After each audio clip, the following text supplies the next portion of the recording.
тот вопрос, который сегодня вновь остро встает.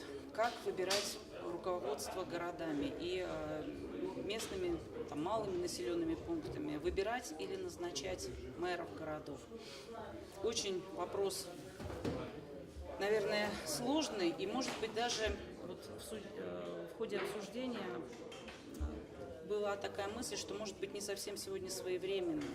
Может быть, немножко мы опережаем. Уже мы пожили с мэрами, сегодня Псков и Владикавказ живут по модели сити-менеджера, который назначается депутатским корпусом, есть глава города, который избирается из числа депутатов.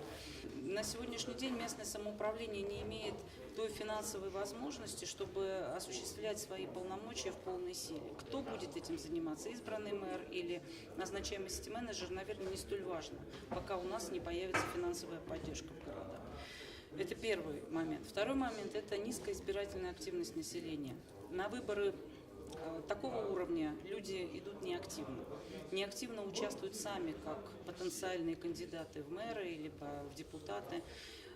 Все это федеральная, общероссийская проблема. Она касается городов и малых селений и так далее. То есть это еще один момент, который говорит о том, что, может, не совсем, несколько преждевременно, мы рассматриваем этот вопрос.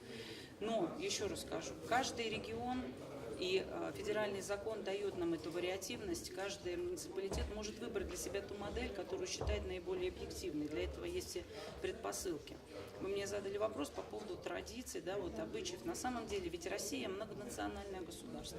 Если Псков и Новгород, два города северо-запада, были первыми демократиями на Руси, вечевые республики, когда выбирали лучших мужей, которые принимали решения, и уже тогда, в XI-XII веке, псковичи приглашали себе князей, то есть как сегодня главу администрации, и если он им не нравится, они просто выгоняли из города.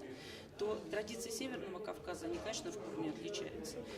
Но одно нас объединяет, мне кажется, и русский народ, и кавказский народ, нас всех россиян.